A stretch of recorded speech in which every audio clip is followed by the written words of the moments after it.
السلام عليكم ورحمة الله وبركاته. أهلا بيكم في فيديو جديد ووصفة جديدة. وصفتنا النهاردة جميلة جدا وجديدة.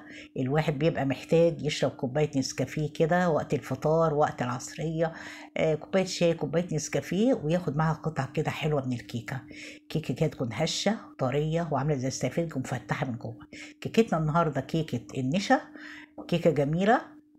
تعالوا نشوف عملناها ازاي، مقاديرنا والطريقة. ولكن قبل ما نقول المقادير ونقول الوصفة، يا ريت لو عجبكم الفيديو ما تنسوش تعملوا لايك للفيديو، وما تنسوش تضغطوا على كلمة اشتراك. اللي ما اشتركش يشترك في القناة، يشترك، يضغط على كلمة اشتراك باللون الأحمر ويفعل الجرس عشان يوصلكم كل جديد مني. يلا بينا نشوف مقاديرنا والطريقة. يلا بينا، يلا بينا ونشوف مقاديرنا. مقاديرنا بسيطة وموجودة في كل بيت. عندي 5 بيضات. أنا عملت 5 بيضات عشان صغير، لكن لو كبير خليهم 4، ولو 3 مش هيقولوا لأ. عندي كوباية ونص سكر، وطبعا عندي فانيليا، وعندي معلقة كبيرة هرمية بيكنج باودر، عندي كوباية الا ربع زيت، وعندي مقادير بقى كوباية نشا، وعندي كوبايتين دقيق. وطبعا اللبن سواء كنت عملت سواء لبن او ميه، يعني احنا بسم الله. واحط البيض زي ما احنا شايفين كده، وهنحط مع معلقه فانيليا صغيره. ما عندكيش فانيليا سايله ممكن تحطي ايه، آه،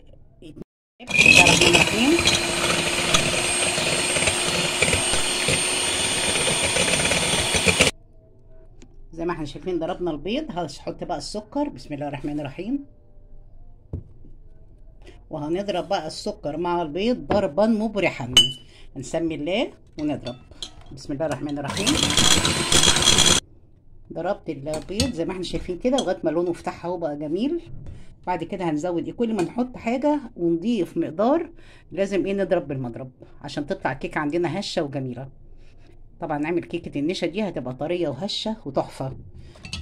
نسمي الله بقى ونضرب.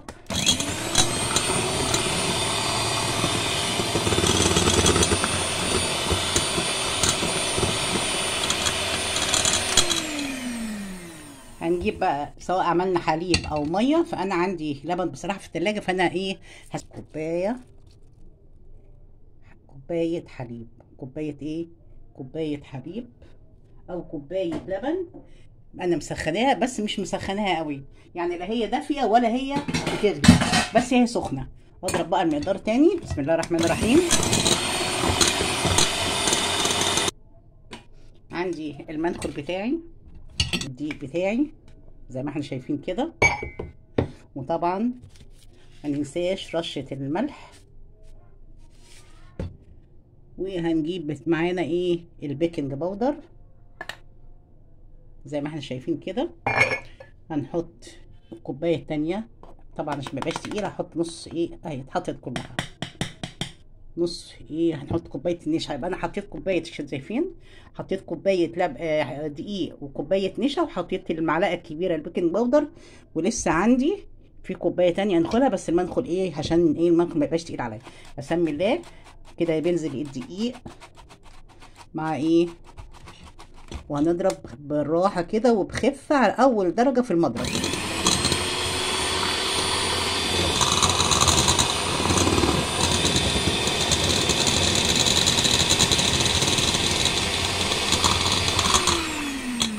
نكمل نخل وبعدين ايه نضرب تاني زي ما احنا شايفين كده. كل ما انخل شويه اضربهم اول ايه على اول درجه.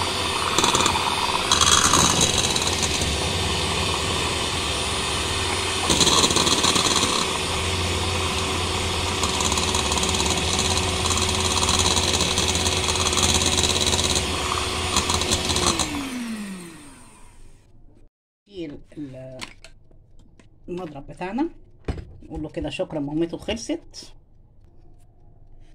نقلب بقى كده عايزه اقول لكم بقى ان انا هحط فيها نيوتيلا. النيوتيلا اللي انا عملتها وريتها لكم، هوريها لكم دلوقتي هي عامله ازاي. قوامها تحفه.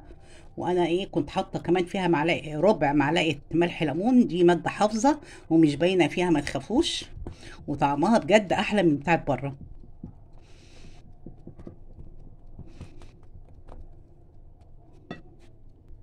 عايزه اوريكم النيوتيلا اللي انا عاملاها. بصوا عامله ازاي، بصوا قوامها، بصوا زي بتاعت بره بالظبط. بصوا هنحط منها ايه في قلب الكيكه ونشوف طعمها هيبقى عامل ازاي. ادي احنا بنخترع ونالف ونشوف.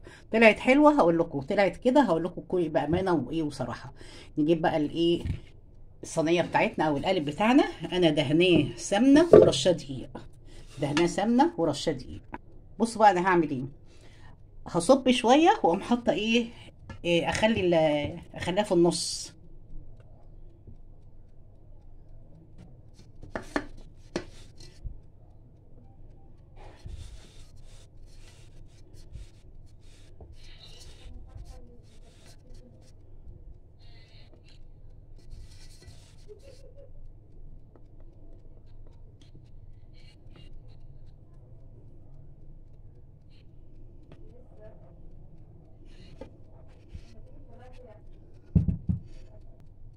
حطينا. بصوا بقى هحط كده ايه، هوزعها.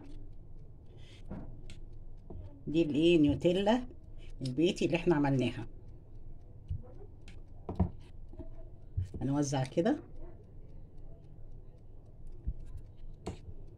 انا عندي بصراحه ما بيحبوش الكيكه ساده، بيحبوها كده بالشوكولاته، اي حاجه تكون فيها شوكولاته. انا ما بحبش بالشوكولاته، بس طبعا ايه احنا بعمل عشانهم. فهنحط كده زي ما احنا شايفين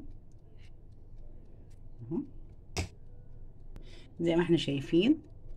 اجيبها كده بالنيوتيلا.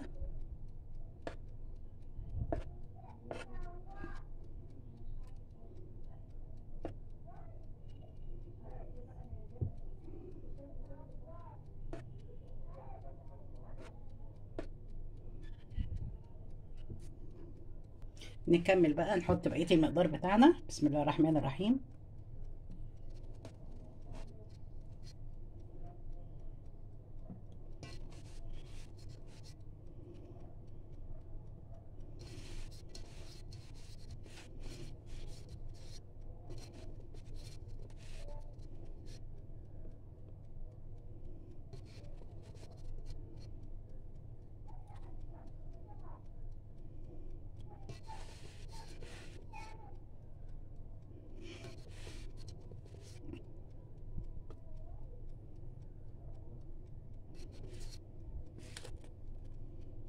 حطينا الطبقه التانيه في النيوتيلا اللي احنا عاملينها في البيت. وزعها كده.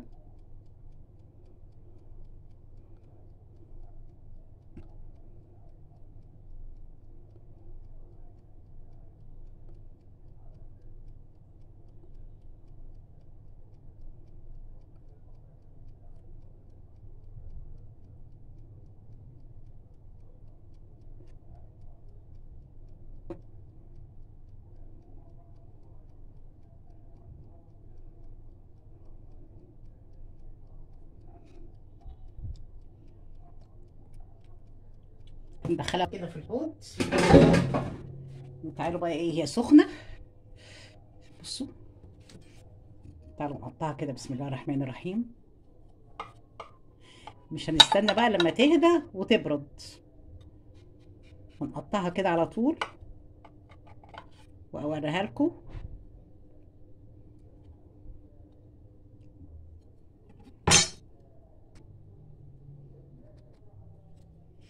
تعالوا كده نطلعها. نسمي الله. بسم الله الرحمن الرحيم.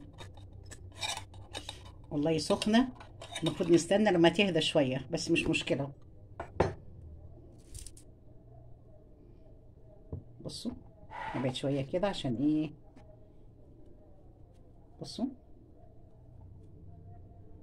بصوا النيوتيلا. بصوا النيوتيلا.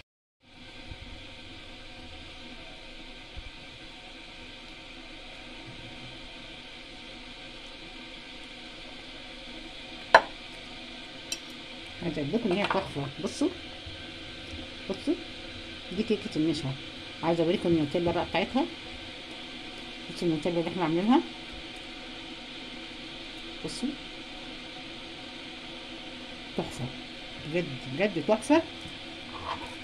جربوها بجد، طعمها جميل جدا، حلو قوي قوي. ده كمان انا نسيت احط الخل فيها. يعني انا نسيت احط الخل كمحسن، بس طبعا لما ضربت البيض كويس قوي مع السكر ولونها، بصوا لونها عامل ازاي، بصوا بصوا بصوا، انا بجد معجبه بيها.